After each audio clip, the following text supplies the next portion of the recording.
Hello, this is Mark Satterfield, and welcome to the Velvet Rope Playbook.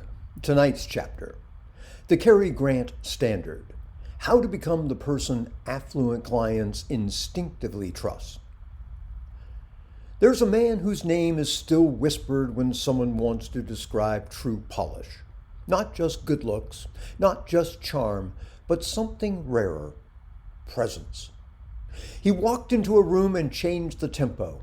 He didn't shout. He didn't rush. He didn't have to. Cary Grant. Not a brand, not a pitchman, but a standard. And that's what makes this episode relevant to you. Because while you're not in Hollywood, you are in the business of trust, appeal, and influence. And if the ultra-wealthy are going to choose you over dozens of other options, you need more than credentials. You need presence that sells before you speak. And that's what we build at getwealthyclients.com. Books, trainings, strategies, all designed to help you become that person, the one who draws high-valued clients in through magnetism, not persuasion. That's getwealthyclients.com.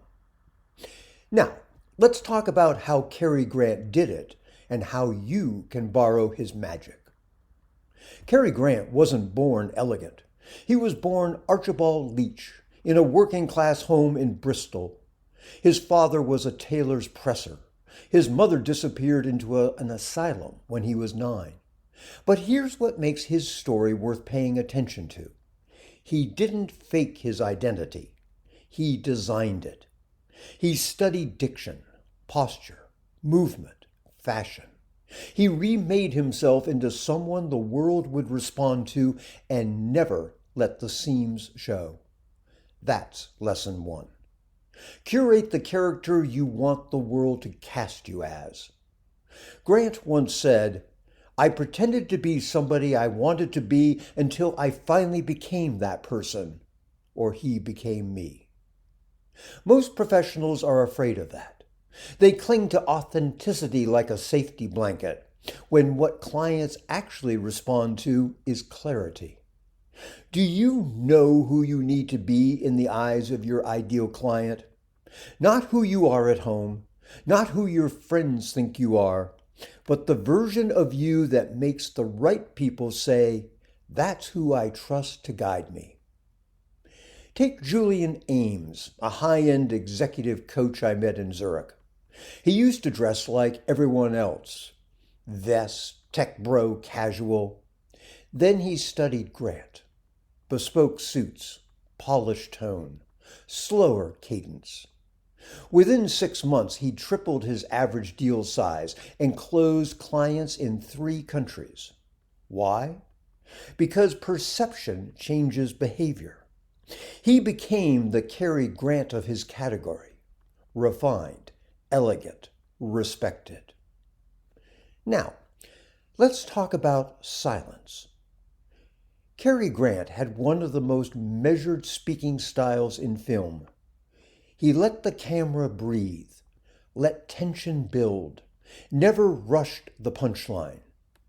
You know why that worked? Because in a loud world, stillness becomes the loudest signal. That's lesson 2. Don't just speak, hold space. In business, especially when selling to the affluent, most people talk too much. They pitch, they over-explain, they qualify themselves. Cary Grant walked in, smiled slightly, and waited for the room to come to him. And it always did. Try this on your next Zoom. Sit still for a beat longer than feels comfortable. Let your words land. Let silence do the rest. Sure, it feels risky, but it reads as power. There's a woman named Frances Duval, a private art consultant based in Paris. She almost never answers a question right away. She pauses, thinks, then responds with one sentence that makes the room shut up. Her clients say she's like a velvet blade, elegant, unheard, deadly accurate. That's Cary Grant energy. Now, let's talk about style. Cary Grant never wore costumes. He didn't need gimmicks. He made simple things look intentional. The charcoal suit, the crisp white pocket square, the controlled hair, the exact walk. Style for him wasn't decoration. It was signal. And that's lesson 3. Signal status without saying a word. What does your client see when you enter the room? Is your posture saying, I belong here? Is your wardrobe consistent with the clients you want? Does your voice, timing, tone signal authority or anxiety? Affluent clients notice everything, and they decide quickly. Not just if they trust you, but if they want to be seen with you. Your job is not to mirror them. Your job is to model what they respect. Cary Grant didn't become the world's most admired man by being relatable. He became admired by being aspirational but accessible. Let me tell you about Elliot King, a luxury real estate advisor in the Hamptons.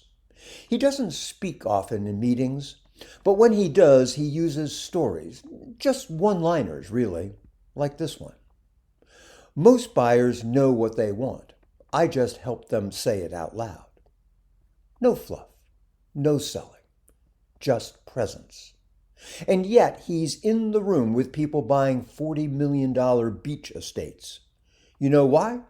Because they feel safe with elegance. Cary Grant wasn't hired for complexity. He was hired because he made people feel cooler in his company. You should do that. And if you want to become that kind of presence, one that sells by aura, not argument, go to getwealthyclients.com.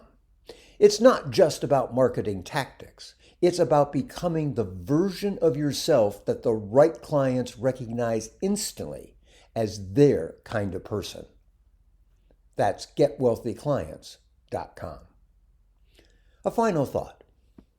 Cary Grant didn't become a legend by pushing harder. He became one by mastering subtlety. You don't need to chase. You don't need to prove. You just need to be so clearly the choice that no one else gets considered.